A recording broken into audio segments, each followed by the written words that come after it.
Hello. Okay, I think it should be on. Okay, welcome to this game. My wife is a spy. That's a that that game title. So all I know about this game, hold on, I'm actually just trying to kind of like change the volume, but I'll just talk about what the game is about. All I know is that I believe we get isekai'd, right? I don't know. I'm assuming we do die, maybe from Truckun, but we become a wife of a male lead of, I believe, just not from a story, but from just like another world, and we just kind of like um we're just kind of like decide if we want to be like help him or not, so I guess going to the good route or become like a villainous. So I know there's like different types of routes for this game, but anyway, there's an audio section. Is there voice acting? No. Okay. There also is like some other things I should mention about this game. The story is a 17 plus game, so anyone like under 17 should not watch this stream. Since this is a pretty mature game as well, there are some other things that I have on here. Let me just hit it here. Sorry, I almost choked on my spit. Ew. I guess another thing about this demo, it was originally 40 minutes long, but there was an update that came out recently that I think they added a lot more. So the stream might be longer.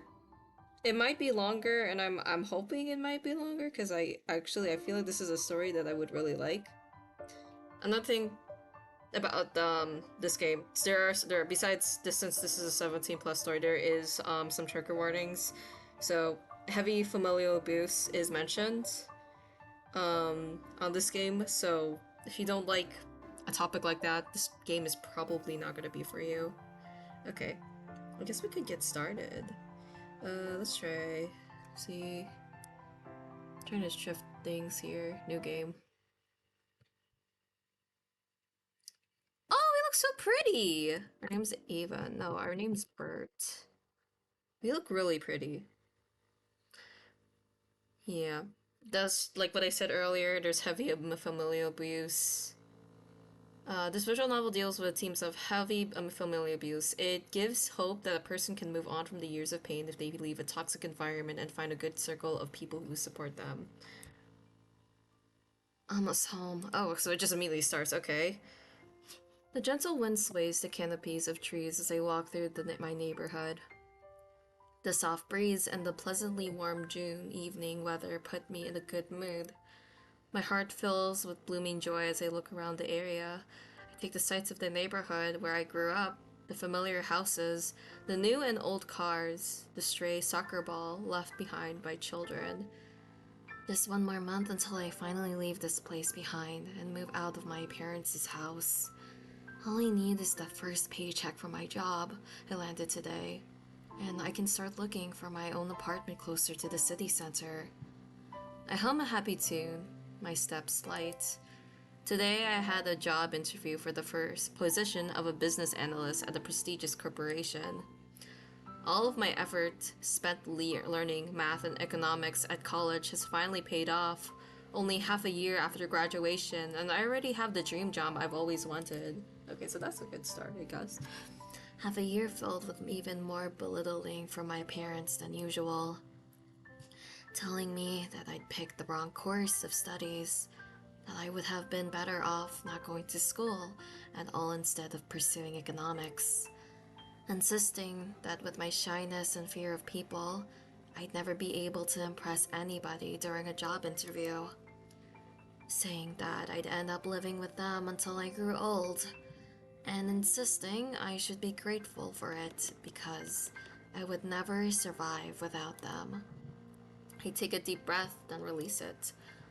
I'm glad the years of suffering my father's and mother's pointed words will soon come to an end. Maybe, just maybe, they'll be happy that I landed my new job. Probably not. Perhaps now that I've proven myself capable of starting my career after studying so hard, things will change for the better between us. After all, I impressed the interviewers so much that I landed the position immediately after the interview. Oh, yo, good job. They called me with the job offer when I was on the subway, returning home. I'm I'm sure my parents will appreciate that I'm finally becoming independent. With renewed hope, I opened the door to our home. The delicious smell of well-cooked steak wafts in the air. I'm hoping that the volume is loud enough. I can't really tell, since like every time when I click off the game, it's just like the desktop is kind of like off. I could just listen to my stream. You're late. Dinner's getting cold. Mother glares at me from the dining table. Father sits opposite her, looking at his phone. The table is set for dinner, and they're already eating. They didn't wait for me to get back home. Sit down immediately, Nate. You don't want your mother's cooking to go to waste. You're not even paying attention. Right. I take a seat and taste the half-cold steak in front of me. How's work been today, dear? Should I even ask? I'm sure you screwed something up once again. Oh. Didn't you insult a client during a presentation? Ruin important documents, delete a file with crucial data. Huh? Or would you assume I can't do my job properly? Because you're a useless husband. I can't imagine you doing one thing right, and you've made all of those mistakes before. That doesn't mean I'll repeat them. I'm not as absent-minded as you are. Isn't that like that picture, like behind the mother? Isn't that like something they show like in therapy? If you're like, what do you see? It looks like one of those pictures. My parents are going at it again, arguing. I've experienced little love from them all my life. Warmth, no support. They hate each other just as much as they detest me. That's the way our family has always been. That's why I wanted to move out as soon as possible. That's why I'm striving to have a proper career so I can support myself and get away from them. You're not any better than me. You can't even wash the dishes without breaking a plate. I'm sure you suck at your job just as much as you suck at managing the household. How dare you? If you hate the way I keep house so much and don't eat the food I make, you ungrateful pig. I at least deserve to eat a good meal after all the hard work I do to bring home the money that keeps the family fed. The meager money you bring in from your job barely manages that much, especially with Bert leeching off of us and being unemployed. I curl my clammy hands on my knees, my fingernails biting into my palms. My lip quivers and I speak up. With my parents focused suddenly on me, now was my chance to tell them that I just got my dream job. Still, their attention fills my heart to the brim with fear. You know, honestly, if I was in this position, I don't think I would ever tell them that I have a job. Because, like, knowing, from what she said about, like, the past, we're gonna probably, like, stick to, like, their money forever. I don't think they would really, like, care or be happy if we got a job, though. I just think that telling them that I had a job would probably be useless, but that's just my perspective. That's what I would think would have happened. These emotions are nothing new. I've dealt them with all my life, but I can never get used to the feeling of being so small, so inadequate. I am small, of course, and I do amount to almost nothing. No, wait. That can't be entirely true since I did land my dream job after all. The fact that I'm finally making a future for myself should change the way my parents see me. Oh, we can save. Oh, nice. Okay. Save. First choice already. Okay, I would stay quiet. Oh, there's blue and green. I wonder if green is being like, oh, you're being like passive. You don't have anything to say? Were you going on and on the other day about how you want to become a business analyst? What a joke. You can't even get a word out in front of us, your own family. You think you'll manage to present your ideas in front of a whole group of people regularly, advising them on how to make a project a success, when you yourself suck at communication and clearly need to improve your skills so much. Please, stop. You think anybody's going to hear you when you mumble under your breath like that? Speak up. I got the position of a business analyst at a good corporation. Ridiculous. I hope your new employer will quickly figure out how unfit for the role you already are. Tears well up in my eyes. Nothing has changed. Even though I now have my dream job in the eyes of my parents, I'm still as useless as ever. I opened my mouth again to tell them I'm going to move out soon, but I hesitate. What if I really can't do my job properly and the company lets me go after the first month? Would I have to then return to this house with my tail between my legs? Tremors coursed through my whole body. Fear gnawing at me from the inside out. I told you just get a job at a shop clerk or a local grocery store. I already went there and asked if they would give you the position. That's the only kind of job someone as useless as you can do. Being a cashier or cleaner is good for you. Business analyst, my ass. We always said studying economics and finance wasn't right for you. You won't do well on this job. The tears overflow, and my vision blurs. Dude, both of these parents do not look like they're related to me. No. I can't take this anymore. Birds, you haven't finished your dinner. My mother yells at me and I get up, but I can't hear anything my parents say anymore. I can't see a thing through my tears. I can't hear a word through the noise in my ears. I hear run out of the house, the door slamming behind me. Oh, we're gonna get hit by a truck now. Oh my god. I don't look where I'm going, heading straight to the street. I just want to get away, as far away from the pain and toxicity of my parents and I as I can go. The loud screech of a car coming to a halt sounds my right. Why didn't we just go to our room? A delivery van comes straight at me. No! I quickly judge the distance back to the pavement or to the other side of the road. I decide to step back. I should have said, wait, hold on, let me go back. Wait, I can't go back? No, I can't go back. Well, let's just say, step back. I turn around to run back to the sidewalk. I only take a few steps before a devastating force hits my body. Oh. I fly in the air and the distance feels so far. Finally, my body hits the pavement.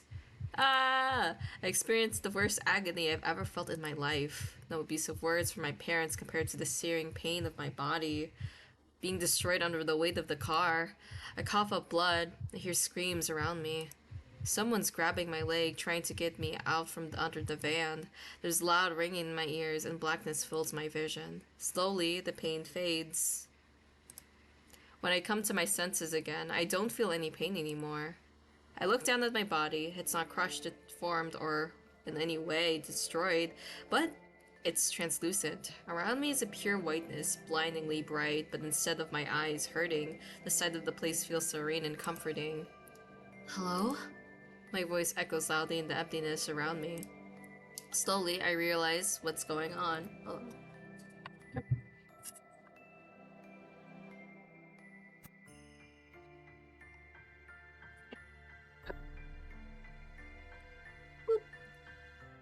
I died. Damn. After getting that job too, damn! I ran into the road, driven by emotions, and got run over by the delivery van. A small laugh escapes my lips in the end. I really did amount to nothing. I died such a pathetic death, stemming from my own stupidity. Serves me right. Disappointment and regret fill my heart. I had just landed my dream job. I was ready to get out of my abusive environment of my parents' home. I would have finally been able to live my life the way I wanted, to prove my worth to my mother and father and to myself, to build a life of my own. Great, this sucks so much. I want to go back. I want to live my life. But going back to the life I lived is no longer a possibility, is it? I had died and gone to heaven? Is that what this place is? Man, I am playing a lot of games where, like, the protagonist dies. Wind blows behind me, a heavy draft interrupting the stillness of the air. I spin on my translucent heel in the direction of the blast and see a red door? In the white emptiness, the red door is very pronounced. I feel a pull towards the entrance. The door beckons to me, dares me to come closer. It's not like there's anything else to do around here. I move towards the door, my steps entirely silent. I only stop when I'm in the front entrance too, where my hand hovers over the handle. Should I open the door? A shiver runs up my spine. I feel watched. Someone's behind me, staring at my every move. I turn around quickly, but nobody's there. Only the vast bay of whiteness. If you want to go back to your world, you must complete your mission. Who are you? Who is there? Fear rises in my heart, but even though I call for the person behind the voice, there's no reply. My mission? What's my mission?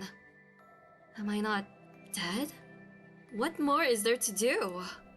The door behind me yawns open. I face the entrance. The inside of the door is glowing with warm pink light, inviting me forward. Strange. Curiosity pulls me towards the entrance. I want to go through. I want to see what's on the other side. My life can't end like this. I want to see what the mission is so I can go back to my world. I need to live my life more. My resolve clear, I step through the red door. Where is the good-for-nothing daughter? We're done with dinner, now can the child be so rude as to be late? We've already eaten everything with the celebrity lobster. What does it matter if she's late? If she doesn't want to eat, she can starve for all I care. Who are these people? Where am I? Pink hair, clothes that could belong at the Renaissance fair, foreign food. There you are, Sophia. Sophia? Who's that? What are you staring at like a dumb lamb, child? Come to eat now, have you? I'm Sophia? Child? Who is this man to me? I look down at myself to see long pink hair. I'm almost wearing an outfit that wouldn't be out of place at a Renaissance fair. My skin is so slightly darker than my usual color. I take a step forward and stumble. I seem taller now and something binds my middle, constricting my breathing. Is this a corset? I pinch myself, but I don't wake up. The pain is real. The situation is real. Sophia Dalle Carceri, quit staring at us like we're seeing us from the first time. It's unsettling. If you want to eat something, there are still some leftovers. The woman gesturing at the table, my gaze wanders over the lobster shells, eaten clean. There's nothing else to eat except for maybe the berries, which the younger woman is currently stacking on. Do they think I'm a dog? That I will lick their plates clean? Listen to your mother, Sophia. What's going on with you today? My sister has always been strange. This is nothing new. Sophia Dalle Carceri, the strange name, rings a bell. On my way back from the job interview, I read a webcomic where a person by this name was one of the side characters. Okay, so we are in a story we knew. This is like, yeah, villainous manhwa type of thing. The girl had long pink hair, which, like I do now, she wasn't anybody significant in the story, just a shy girl who followed the main heroine around as part of her entourage. But that was just a story, and this situation I'm in right now feels very real. I couldn't have been reincarnated, right? That's not possible. I did die, though, and now I'm very much alive, only I'm not myself anymore. Sophia. Yes, your name's Sophia, you stupid oaf. What in the world is going on with you? The man speaking must be Sophia's father. He once slighted the male lead of the webcomic. He's known for his mean personality, Count Elio Dalle Carceri. I grab the edge of the chair as the world spins in front of me. I'm overwhelmed by the new situation. I'm not feeling very well. See? She's not fit for the mission you want to send her on. And what do you think I'm supposed to do about it? She's going to anyway. Sophia's always been useless. Finally, she'll be able to do something helpful for this family. Sophia's mother and father no longer pay attention to me, arguing amongst themselves. The younger woman continues to eat berries, unbothered by the scene the Count and Countess are making. She watches me with a loathing gaze that freezes the blood in my veins. What's her deal? Are you excited about finally amounting to something, sister? So, she's Sophia's sister, Bianca, a memory supplies. I don't know about what everyone's talking about. I'll reveal all to you in due time. They had to pick you up, not me. I wanted to prove myself to father, but It had to be you. I have no idea what she's talking about. The Count and Countess continuing arguing, their voices getting louder and louder. Why are you taking more and more loans? Are you insane? Soon our situation will improve tremendously, and then we'll be completely out of debt. Was the lobster we ate today bought with the latest sum of money you borrowed from the crown? Of course it was, but no worry not, it might be the life. Soon our family will get the honor and riches we deserve. His gaze lands on me again. All thanks to Sophia.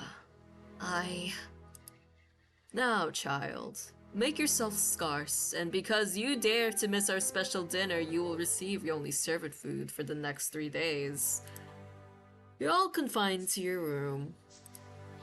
What? Why?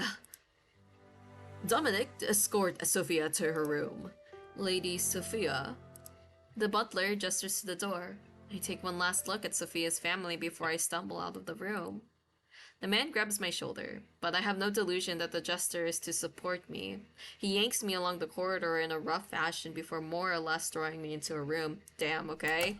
When the room is locked, I collapse in the soft bed. Memories of Sophia's life began to flood my mind, of her relationship with her parents, of her life as a gambling count's daughter. Is this situation for real? Sophia's parents are just as abusive as mine, not caring if she misses meals, calling her names, controlling every aspect of her life. Confinement and starvations are clearly their favorite means of enforcing discipline in their daughters. Or rather in Sophia, since Bianca, Sophia's sister, is their golden child, who they barely ever felt the need to discipline. Why did I have to go from one toxic family to another? I don't want to live through abuse. Not again. What choice do I have, though? If I'm a noble daughter now, my only way out of this place is through marriage. I just hope my husband won't be an old, disgusting geezer. If I want to return to my world, I need to fulfill my mission. That was what the strange voice said. So, what is my purpose here? Sophia's parents mentioned this mission too. I have no doubt they ended up in the body of Sophia for a reason. The grumbling of my stomach interrupts my racing thoughts. The body of Sophia, my body now, difficult as it is to think about, is hungry. Maybe it would have been better if I'd eaten the leftovers. No, I just have to wait for the servants to deliver my meal. I wonder if the Count will come to tell me what the conversation at the table was about. Later that evening, the door opens and a maid puts a tray with soup on the ground before hastily closing the door again. Soup seems like a nice offering. Either the Count changed his orders about my food, or the servants have taken pity on me. At least, that's what I would think at first. I pick up the tray and set it on my desk, sitting down to eat. One look into the bowl, however, shows me that the soup is just the most watered-down broth I've ever seen. Even so, I put a spoonful in my mouth and eat. I'm so hungry to worry about the quality of the food. Even this tasteless soup is better than nothing. The next day goes by as I struggle to keep myself busy in my confinement. I explore the environment of Sophia's room, trying to get to know her through the items that she holds close to her heart. I quickly discover that, other than the brooch she keeps attached to her day dress, she has a little in terms of jewelry. Her father has likely gambled all the family jewels away. A tall bookshelf stretches all the way from the floor to the ceiling, suggesting Sophia liked reading. The books are all on empire history, the little in terms of entertainment, so I put them aside. On the nightstand are a pen and paper, but the desk drawers house that little in terms of finished letters or documents. I also tried my best to find a diary, but not to avail. I do, however, find a small closed chest. Warmth spreads in my heart as Sophia's memory of the person who gave her the item comes to mind. Chiara, the saintess, is she the MC? Sophia was part of her entourage during her stays in the capital, judging from Sophia's reaction. She holds the saintess in high regard. I fish under the mattress, finding a small key, and open the chest. Inside is an array of letters with expressive, chaotic handwriting. Chiara's handwriting is much like her personality, always in a rush to do one thing or another with little regard for inner peace. Opposite of what you would think a saintess would be like. Looking through the letters, I witnessed the evidence of a friendship between Sophia and Chiara. At the same time, I'm doing my best to remember the original story of the webcomic. The comic centers around Saintess Chiara as she heals the poor and rich alike with her holy magic powers. She is also a skilled alchemist who invents many potions with which help improve health in the Empire. Chiara falls in love with Luca, the crown prince, but she also has the other love interest in the story, her knight Antonio, who follows her around like a puppy, and the Duke of the North, Zachary. It isn't a Tomei Isekai webcomic like many others I've read, nothing in it particularly original, but I enjoyed the familiar premise. I think we end up with Zachary. I think he's the male lead of this story. Sofia Dalla Carceri is a friend of Chiara, but she plays no significant role in the story beyond being a background character. She is shy and doesn't speak much, but it seems Chiara holds Sophia dear regardless of her shortcomings. Oh, how I wish I would have such a friend. I've never grown close to anybody on Earth. I've become even more curious about the mission Sophia, I am supposed to fulfill. Since Sophia is nobody significant, what can she change in the story? I get my answers from the count that evening. He waltzes in Sophia's room like he owns the place, and his daughter too, for the matter. Considering the south of the empire is based on Renaissance Italy, this dynamic between a noble father and daughter isn't surprising. I get up from my seat as desk, curtsy to the count, much like Sophia's memory tells me to do. The curtsy comes out clumsy, and Sophia's father deepens. Did you enjoy your meal? No matter, listen closely, child. You know our family's in debt. Yeah, because of you. You've been gambling stuff! Caused by Count Elias's sick addiction to gambling. Our family needs to get closer to the Emperor. I need to win His Majesty's favor. I know of a way to make all of our financial troubles go away. Maybe I'll even be elevated to the position of Duke. Is Sophia's father delusional? I raise my eyebrows. One would need to do something hugely significant for such a change to happen. You will help me achieve true happiness for this family. How so? You're a noble daughter of eligible age. You're in your prime to marry. Together with the Emperor, we've made a good match for you. You will marry Zachary Colville, the Duke of the North. Okay, I knew it. I blink once, then twice. The image of the cold Duke of the North, the archetype of all dukes from the webcomics, come to mind. Generic male lead, let's go! Dark hair, eyes like ice, a tall athletic body honed by years of fighting with a sword. I could have landed a worse match in terms of looks, however. I'm sure you're aware of what a great match this is for you. You will become the Duchess of the North. The duchy controls much of the northern lands of the Empire. Although poor due to the limited ability to produce food and the need to rely on imported imports of grains and vegetables from the central parts of the Empire, the North has a strong military to ward off monster attacks from the lands even farther north. I wonder how the duchy wants to deal with their food problem. Right now they're importing food from the Empire. If they rebel against the crown, will they import from allies who resent the Empire instead? Do they have such allies? And that's the problem with your marriage will solve. The Emperor told me Duke Zachary is using a strong military to prepare a rebellion with the purpose of making the duchy independent. Memories from the webcomic come to mind. Duke Zachary does indeed launch a rebellion in the book. Prematurely, as a result later show, the rebellion fails. In fact, many lives were lost in the fighting, and the duchy ends up even poorer as a result after the Emperor imposes large taxes on every aspect of their daily needs as punishment. But what does any of this have to do with me? That's why you've been arranged to marry Duke Zachary and spy on him for us.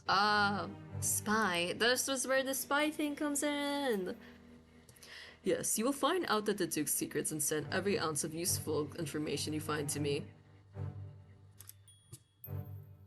Correspondence with any foreign allies, the Duke might have trade agreements with them, names of dignitaries that are on his side, account books.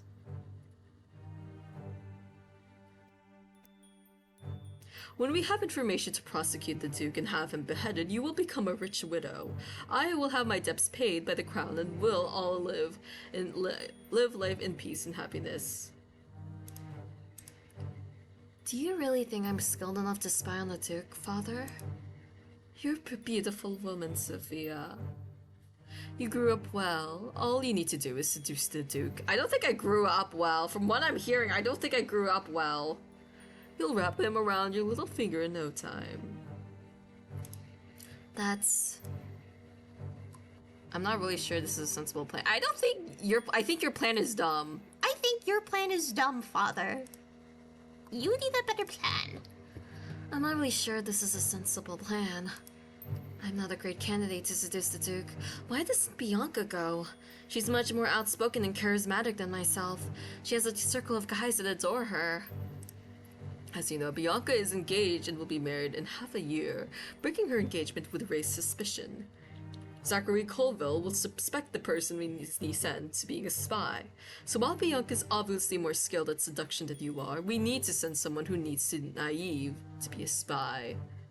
Naive to you so you can control me, probably. I guess that makes sense, even though I'd still rather it was Bianca who was sent.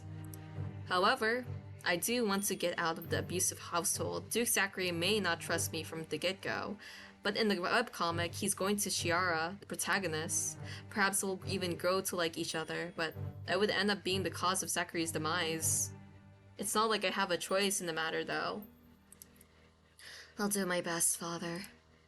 Of course you will, my dear Sophia. My life has always lacked choices. When I did finally make a choice and pursued my dream job, all I got was an abrupt and painful death. No, I can't give up. For the time being, I have to comply with Father's plan. Once I'm in Duke Zachary's castle, I will figure out what I want and what I can do. Here, why did you get up close to us? Father takes out a small pocket mirror and hands it to me. This is a communication device. The mirror has been enchanted so we can use it to converse with each other over long distances. This is how you will give me the information I seek without anybody finding out that you're spying for the Empire. Dude, we're gonna get found out for sure. I look at the unassuming artifact. There's nothing special about the mirror. If it's important, as the Count says, that's a good thing. If nobody knows this item is an artifact, they won't take the mirror away from me. To activate it, you must speak my name. I have a matching artifact. Understood. Very much competent about the situation I thought you would be. Good. The daughter of Eliodalis Carceri has to carry out her duty with dignity. I'm far from calm. I'm just stunned by all the new revelations in my life. I also know how to pick up my battles. I cannot disobey a Renaissance count who is apparently my father. But whatever happens later when I'm finally away from his grasp, that's another story. However, I have to keep in mind that this mission must be the one that the voice spoke about. So if I want to return into my world, I'll have to fulfill my quest. But like, how? In what way? Well, like, what does the voice want me to do? They should have said more. My life keeps getting harder and harder by the minute. 2 weeks later, I'm traveling in the carriage to the north to marry my new husband. I finally reached the northern lands, much of which is covered by forests. We see villages, too, as we pass by, but they are few and far in between. I glance out the window, curiously taking in the sights of the different architecture and people clad in leathers and fur on the streets. My heart breaks as I start to understand what the north is like. The buildings are in a dire need of repairs, the roofs caving in, plaster coming off the walls. The cobblestones on the street are broken, which makes the carriage jostle often. It's like none of the villagers care about keeping their home in good condition. No, that assumption isn't quite right. The issue is what the people's most pressing needs aren't being met, so they don't have the energy to maintain anything else around them. When my eyes see the citizens of the duchy in such dire states, my heart breaks. They look so thin, disappearing under the thick fur coats they wear. Their clothes are in the same need of repair as their homes. They don't smile at all, clearly going around about their daily routines without much heart. Hunger, despair, these are the emotions that can make a person as hollow. The North is barely hanging on. The North has always been oppressed by the South. During the story of the webcomic, Zachary decides he's done through preparation for the rebellion and finally launches his attack. Like many of the webcomics' readers, I rooted for Zachary to become the main male love interest for Chiara and for the rebellion to succeed, but I've read many webcomics and started out well and ended not quite as the readers wanted. The story seemed to be going in just a disappointing direction at the last part I'd read. I hadn't finished the webcomic yet. I'd only looked up spoilers to see whom Chiara would end up choosing. Damn, I feel like this is like a lot of reactions from like manhwa readers though who read like a lot of villainous stories. A lot of people get kind of disappointed at the end. For a good amount of them, I don't, not all, like most of them, but like a good amount of them, and I kind of get why. Like I did read a manhwa like a few days ago. It was like, well, it's like the villainous tames the beast. I think that was what it's called. And I did look up like spoilers of it, and I kind of am a little disappointed how it ended. It kind of reminds me of this. However, now this is somewhat badly constructed. Fantasy world is my reality, and the plight of the people of the North is very much real. Or is it called? No, I think it was called The Beast Tamed by the Villainous. Unless there's like different, probably titles of it. The people want to split from the Empire to lead their lives without huge taxes. They all already have enough problems with monsters advancing on the homes of the citizens, and Zachary and his army having to stop the attacks. All of these concerns are part of my situation now too. Oof.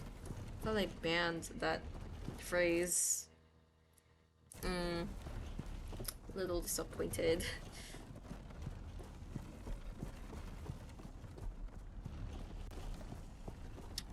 No matter what happens through rebellion or no rebellion, I know I don't want to go back to the Dali Carceri mansion. I can only look ahead. After 10-long days of travel, the carriage stops in front of the castle. Yeah, a generic male lead, let's go! The door opens and a man, possibly the most handsome man I've ever seen in my life, with dark hair curling around his ears and sharp light blue eyes, extends a hand to me.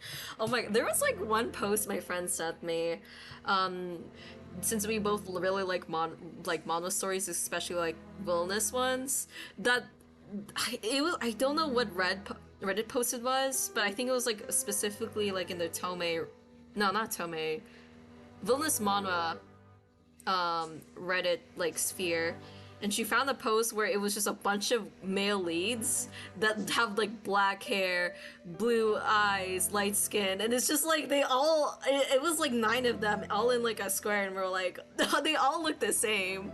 They all look the same, and like I can see why a lot of people are like, this person is a different person from another story. They all look the same because a lot of the male leads have like this type of thing where they have the black hair and blue eyes, right? Like that's the most common like trope of what the male lead would look like. It's either like black hair with blue eyes or red eyes, or white hair with maybe like red eyes or a different type of eyes, but it's usually those two that are usually like picked in a villainous story that I mostly see. I think more I see the black-haired one with red eyes or blue eyes. I think I see more blue eyes now. Like I see reading a lot of villainous manhwa stories just kind of reminds me like, yes, another look of the male lead having black hair and blue eyes. It's just like I guess a lot an image like I guess a lot of people like that, which is like there's no problem with that, but it's just kind of funny. I see that in a lot of like I see the male lead look like that in a lot of stories. Anyways, the door with dark hair curling from around his ears and sharp light blue eyes extends a hand to me. There's a smirk on his face when he looks at me up and down. You know, also another thing that is also another stereotype. He's always cold, and he's usually, I think it's usually a duke who's like the love interest. Sometimes it's different, but from what I not, it's usually like a cold duke. And this is what it's following also, a cold duke. Welcome to the cold north, my lady. His words are good greeting, but at the same time they feel cold. There's nothing else I can do, though, than put my hand in his... I'm a pawn to be married to Duke Zachary, but at the same time I have hope that my life in this castle won't be so bad. Thank you, Your Grace. Unload the lady's luggage. Yes, my lord. Servants move around efficiently. Duke Zachary and I stand in front of each other. He looks at me with a cold, closed-off expression. Is he finally realizing that I'm a real person and that he's really going to get married to me soon? Oh, I like her outfit. Welcome to the castle of Duke Zachary Colville, future Duchess. I hope you'll find your new home suitable for someone of your standing. Oh, it's this guy. Now look at the man who approaches me and Zachary. Thank you. This is my advisor, Otis Harvering. He's my right hand and closest confidant. He's a person I should be wary of, as he's completely on my future husband's side. If I'm supposed to be to spy on the Duke, I will have to be mindful to avoid Otis' suspicion as well. I'll need to gain some allies in the castle. It would be best to get Duke and Otis on my side eventually somehow. But that's a long-term project in the meantime. I hope I can find some neutral parties open to supporting me. Pleased to meet you. I'll be in your care, Your Grace, so I adjust to my new life here. Yes, that's right. You will need some time to get used to your new surroundings. I hope you start feeling at home in the castle quickly. Why is he smirking so much while saying words that are meant to be welcoming to me? This is so confusing. Dude, he does not trust us, for sure. You will be married in town church in 3 days. Tomorrow the preparations for your wedding will start, my lady. Make sure to rest well today. The South doesn't see our marriage as something sacred. They wouldn't care if I just sent them a certificate without a proper ceremony. However, I'm going ahead with the wedding anyway. Thank you, Your Grace.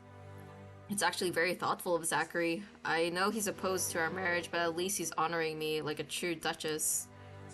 Let's move inside the castle. I'm sure the lady is tired from her long journey north. I have to admit that I would love some rest.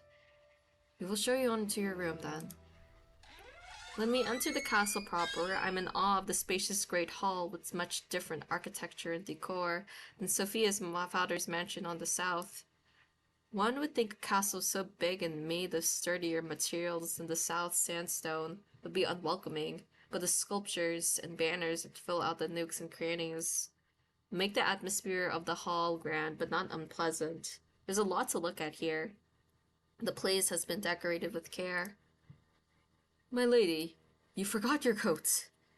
I'm taken out of my thoughts by the sight of a girl with long curly dark hair running down the stairs while a distraught maid follows me right after her, carrying an expensive fur coat. I don't need the coat. They're already inside, see?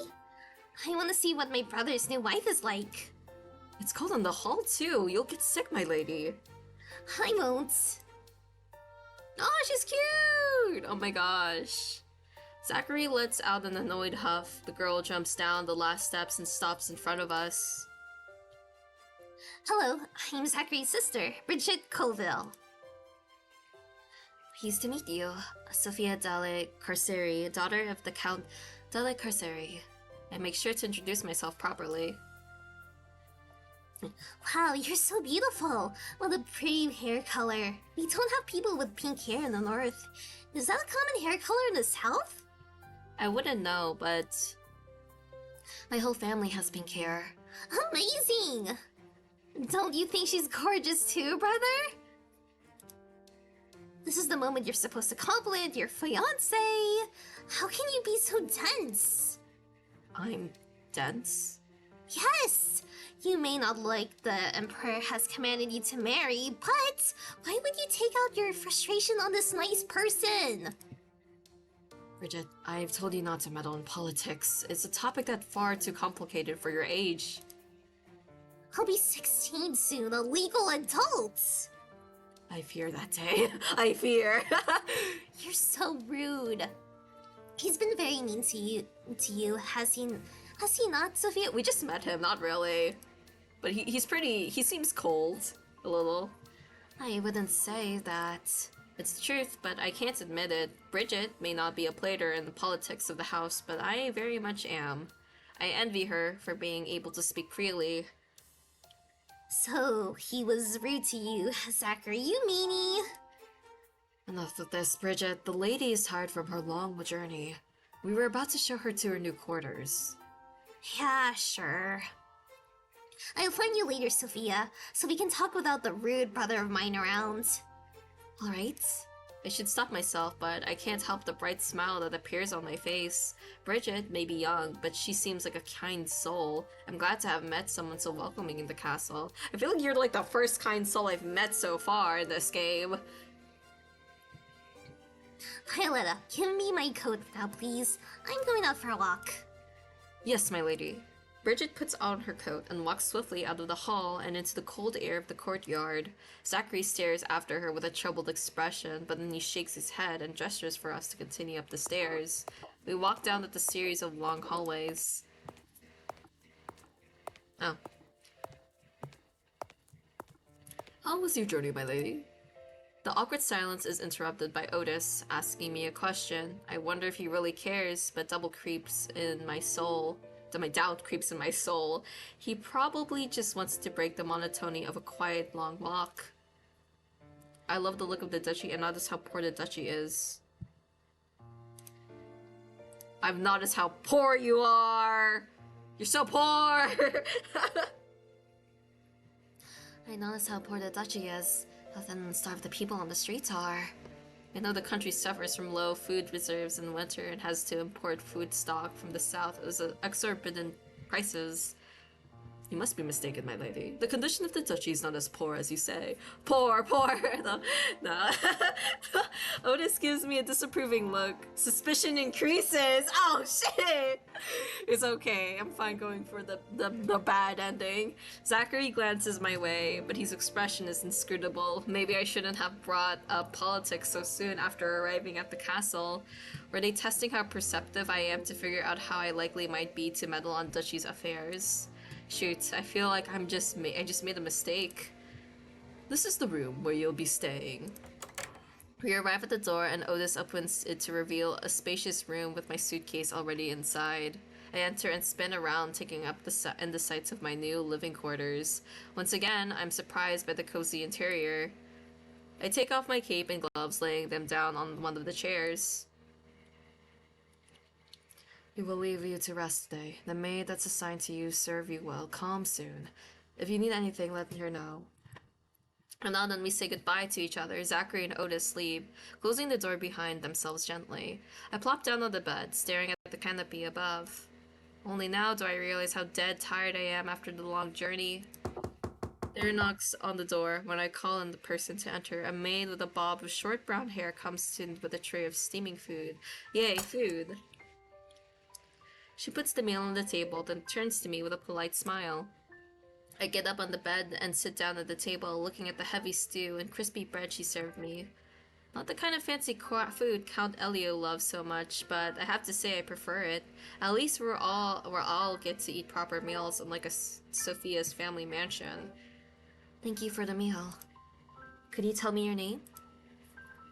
Oh my, I might change her voice. Or what kind of voice do I want to give her? Because I don't want to give her the same voice as Bridget.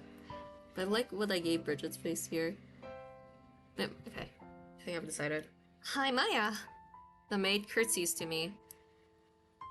Hello, Maya. Nice to meet you. I'll be serving you from now on as a personal maid, my lady. May I ask how your journey was?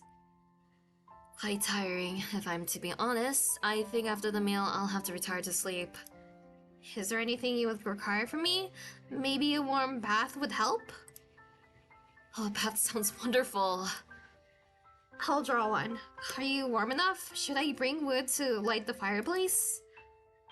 No, the temperature's okay. It's a bit chilly, but I walked quite a distance here in the winter clothes, so I'm fine with the temperature.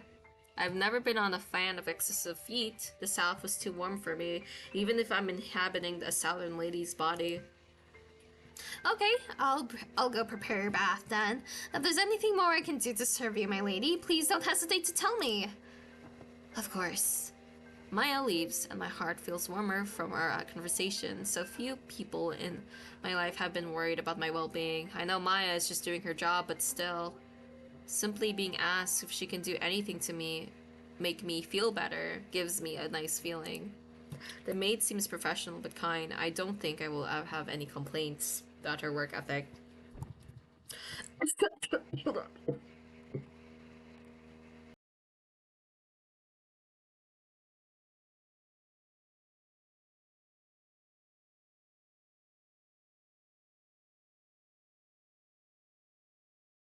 Oh my gosh. Like choking on water. Ugh. Maya returns when I'm done with my meal and sets up the bath for me. Since the meal helped me feel more rested and recovered, I think about some questions I would like to ask her. Oh my gosh, okay. Wait, no, I think I'm fine. I don't need a save. What is life in the castle for you? Can you tell me more about the duchy? Is the Duke respected by the people? Does the Duke like you, sister? Those are all the questions I have. All of them. What is it like in the castle for you, Maya? Do you enjoy your job? I mostly used to take care of doing the laundry and cleaning the corridors before. That was assigned to you, my lady. I expected my workload to change from now on. I will still be helping others with their chores. But my main job from now on will be serving you. Do you like working with Duke Zachary? He's a good master. I have no complaints about my life as the castle. Maya seems cold with her answers. I suppose before I learn more about her true opinion of Zachary, I'll have to gain her trust. I feel like she was just sent to us because she could just spy on us, you know, to see if we're a good person or not. Because I feel like maybe the Duke is also kind of like suspicious of us too, maybe. Can you tell me more about the duchy? The area around the castle is famous for its hot springs. There are also many hills nearby. The kids like to stay down there. Since we have snow almost year-round, it's the go-to activity for the children. The castle is the safest place in the duchy. You can wander in the nearby woods and hills without worrying that anything bad will happen to you. What kind of bad thing can happen around here? As I said, no harm will come to you here. I feel like Maya is deflecting my question. Suspicious.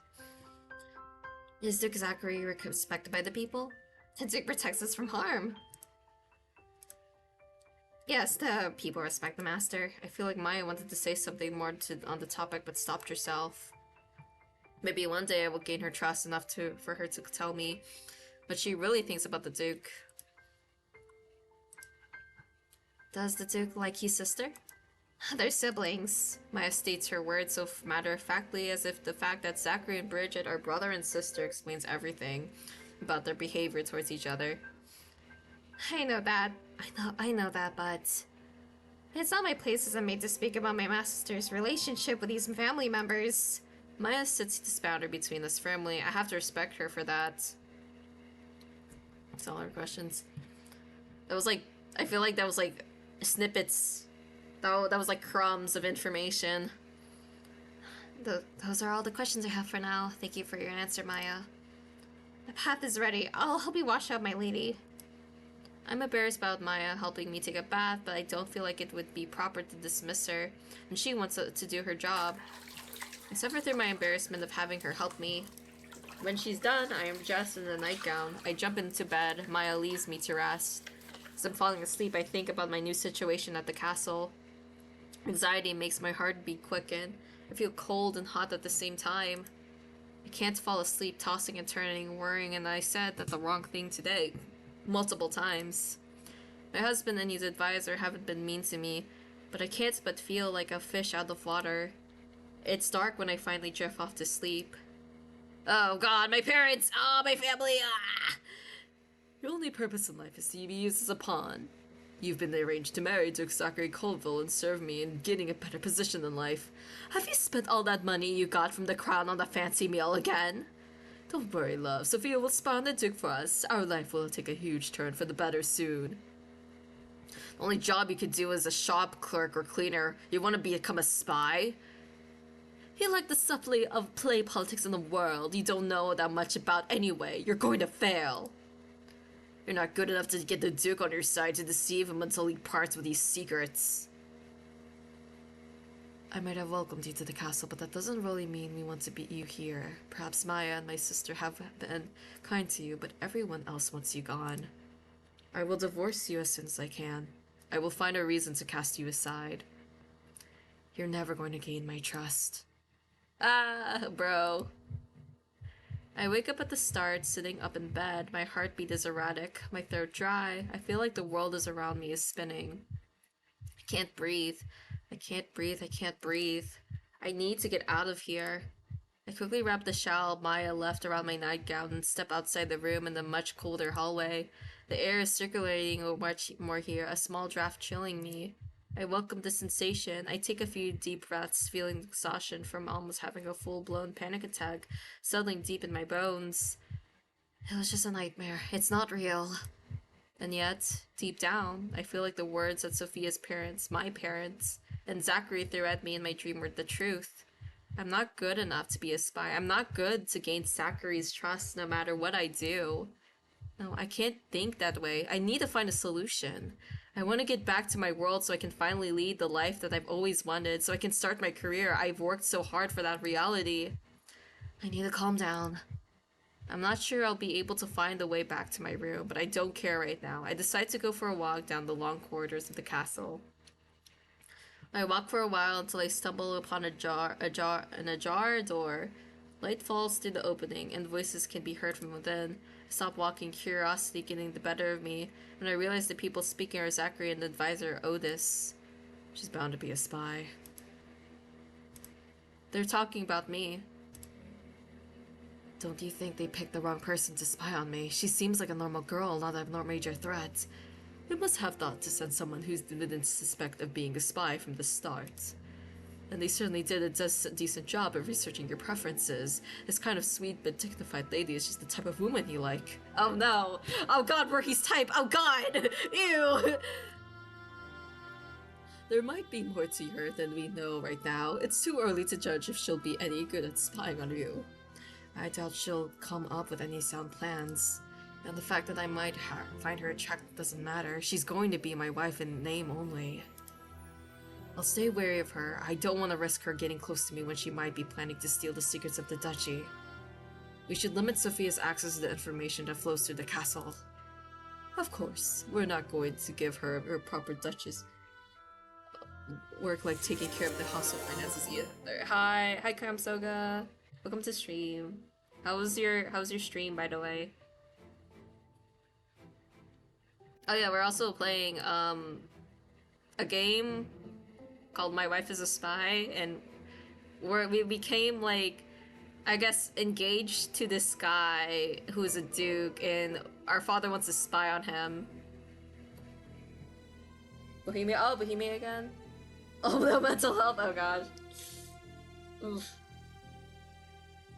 I'm assuming you finished the game? Oh yeah, you did. You said you finally beat it. No. Okay. Back to this. The point of delegating much of the management of the duchy and the state to the Duchess would be to lighten the burden of those responsibilities on the Duke. Lesser. He already has to manage internal and external affairs as well as the military, which means relief from making decisions about household affairs would be very welcome. Dude, we kind of already screwed up. Like, we're a spy, and you're like, no, we're suspicious of you now. Oh, you're not even 1/6 of into the game? Oh, oh boy. I'm assuming this is gonna be like a long game. There's only so much one person can handle, after all. And as I understand it, currently Duke Zachary is doing all the work himself right now, with help from Otis as needed. It's much too dangerous. I agree. She'll be a Duchess in name only. I don't know, that could still probably hurt him though, could it? 600 years of history. Oh, so it's like a historical game. Okay. The words hurt. Have vast knowledge of finances, so the task of keeping books for the duchy and making monetary decisions is something I hope to do in the castle. The work would help fill my days and stimulate my mentality, so I understand why the two of them don't want me to close to any confidential information. That's true, I mean, they don't really know us. I have not read it. With how much the North is in debt, it's better an outsider doesn't touch the books. Otis has just confirmed that Duchy's poor financial status. I should look more into this matter. Perhaps I'll be able to find a solution of relieving at least some of their debt. If we want to help them, is that if that's the case, because we can do different routes. It would be a way to gain the trust of the Duke and Otis at least. Oh wait, no, but if we want to become like a villainess, we could probably gain their trust first by doing that. I should figure out if there's anyone I can ask about the depth or any other way to find the information I need. Deciding I have heard enough, I tiptoe away from the jar door. Thanks. I'll see you next time, hopefully. Hey, Godspeed though. I've found a potential way to progress my mission here. I'm still unsure of how to gain anybody's trust though, but I won't give up. I'll do my best to fulfill my duty. Oh. Oh shit! Okay, we're done. Never mind. Okay, I guess we can see like the other places. Let's spy. So I know this game is going to be like around 8 to 10 hours. Just like, okay, I guess we're still working on it. It's a Polish Otome visual novel studio. Oh. The city has released over a dozen free titles on Itch.io platform. At first commercial title is saying this of the Golden Bow. Yeah, I saw this. I think there's like 4 creators working on this team. I saw their previous games. I haven't played them, but I saw like a snippet of what they look like. Okay, I guess I could just go back to see what the other choices would have. I don't think they would really change anything, but... Actually, I just have returned from a new job interview, and they called me right afterward to confirm that I landed the position. So you finally decided to stop leeching off of us and become what, a toilet cleaner? No! No, my dream job! No, I landed a job related to my field of study. I'm going to be a business analyst. I wonder how long. How long? What, mother? How long are you going to keep that job before they fire you? He's stuck at public speaking, but as a business... Okay, I think this is something I can skip, right? Right. Oh no. He's stuck as a public speaking, but as business analyst, you'll have to make presentations in front of the whole team, telling people how he's smarter than you, how they can improve their work on the project. You think anybody's going to listen to you? You speak in such a quiet voice that most days I have trouble hearing you.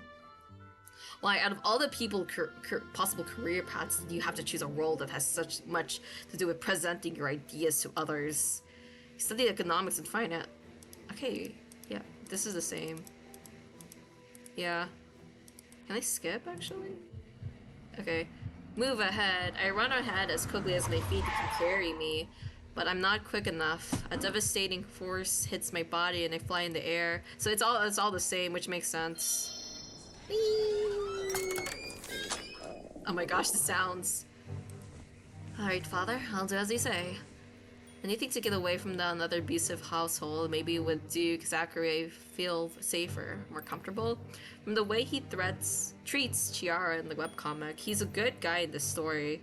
Perhaps we'll even grow to like each other. Okay, you say that, but they could also be like, you know, those male leads or like those characters who are they only nice to the female lead, but are like mean to everybody else. I mean, she knows the story more than me, but I just remember those types of male leads are like that. Will I be able to get the information father wants from the Duke, though? Do I want to be the cause of Zachary's demise? Do I even have a choice in the matter? Wonderful, my dear Sophia. You will make me proud. I'll do my best, father. My life has always been lack of choices. I think this is another thing we skip.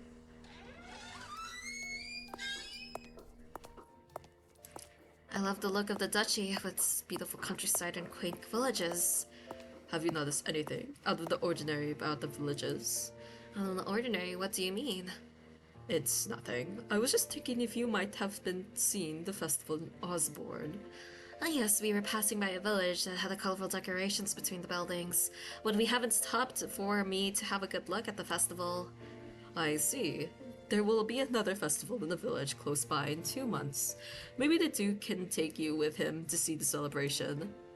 Perhaps I will. Billy, I would love that. Sorry. I feel like Zachary liked my interest in the positive aspects. Zachary's opinion increases. Yay! In the positive aspects of life in the duchy, though I did notice how poor the villagers look, how thin and starved the people in the streets are, but I can't say anything bad about the duchy when I've only just arrived here, can I? Otis seems pleased with my answer. Maybe he was indeed checking how perceptive I am. This is the room you will be staying. Okay, does anything change at the end? No, it's all the same. So they still think I'm a spy, which is still fair. That's still fair though. Okay, that's my thoughts for this game. Let me switch to the other area. Okay. Let's see. Okay. Um, the story definitely. I feel like I don't see that many Otome games that are similar to manhwa stories, villainous manhwa stories, but I think that's like something that's been growing right now. There have been a couple I've played that are like isekai specific, but I think this is one of the few Otome games where I see you play as a possible villainess.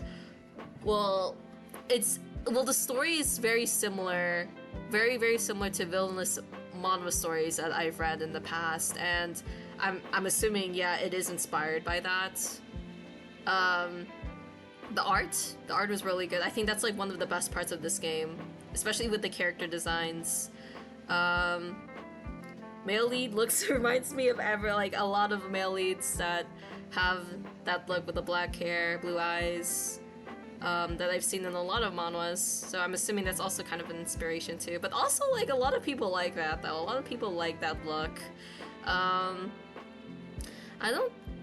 For the main character though, I feel bad for like she literally has no one who cares about her, and like there's only like a few snippets of people who seem like they like her, which in her like original life, and I guess this is kind of sad because the only people who liked her were the people who interviewed her, which it doesn't really say that much, you know. It doesn't seem like she really had anybody around. She didn't mention that she had any friends that she's still with. It's just like, oh, her parents hate her, and then it's just like she's in this toxic relationship. I will say, the way that she died, no offense, MC, but yeah, that was kind of dumb. that was pretty dumb and pretty bad. Why did she go to her room? I'm just wondering why she just went outside instead. Like, I know that's another way out, but like, I think going to your room would make more sense. But anyways, the only two people, actually no, the only person who's friendly to us is Bridget, which I feel like she's kind of like the naive character who's like trusting other people because she didn't really have to go through like tough times like I'm assuming her brother would, especially since her brother is the Duke. She'll probably become like more untrusting of other people when she grows older, but she's definitely like the type of person who will just speak her mind out, which could be a flaw in a way because people could just make rumors out of it unless she's like a really strong-willed person. Maya, our servant, she seems nice on the outside, but definitely she's like, I'm wondering if she is also sorry. I'm wondering if she's a spy to us. Like, she doesn't say that much. Got any water? Oh my gosh. But she seems, I know like as a servant you're supposed to be kind of reserved, but I also think she's kind of used by the Duke to watch us because they don't trust us, which is fair, right? A lot of people would probably want to go after the Duke, and that's not like something that he should kind of be like, oh, that's a bad thing. No, that makes sense. Especially with like a lot of manhwa stories, I see like, oh, the Duke has like a lot of enemies who want to spy on him, which is like, okay, it fits kind of here too. But yeah, she's definitely like very closed from us, which is fair. She doesn't really know us. She just wants to do her job, and yeah, she probably is a possible spy by the Duke. The spy has a spy following them. Oh no. But yeah, Otis, I don't really have anything to say about him. We kind of just got introduced to him, but we barely got any stuff. It's just only like, oh, I guess he's kind of like the strict person who advises the Duke, gives advice to the Duke, who is the friend, and is suspicious of us. Yeah, that's kind of it. The Duke, we kind of got also, he's kind of similar to Otis to me. Like, we barely got any information to him, and he's just kind of like a cold Duke who seems nice on the outside but does not trust her on the inside. yeah, that's kind of it. Like, we haven't gotten that much from these characters yet for me to form, like, a huge opinion. I just kind of got, like, the surface level of them. But again, this is a demo, you know? I don't really think that's, like, a bad thing to not get that much information about those two characters. But I guess maybe, I think I would have liked to know a little bit more about them, especially the Duke, since he is, like, a very prime character of this story. I would have liked to get to know him a bit more in the demo to see, like, oh, how good he is. But I think maybe the game just wanted it to be, like, more mysterious to us, so that's why we got a little bit of him, that's also fine.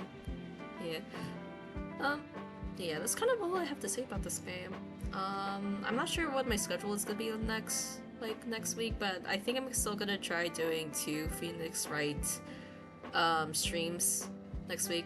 I think I should probably also switch to an RPG Maker game. Like, it has been a long time since I played an RPG Maker game. I mean, I love my visual novels, right? Especially the Tomes, but I think it's been a while since I played an RPG Maker game. There are some few that I saw in Itch.io, which I have caught my eye, so I might play one of them next week. But yeah, that is all for today. I will see you guys next week. Bye bye.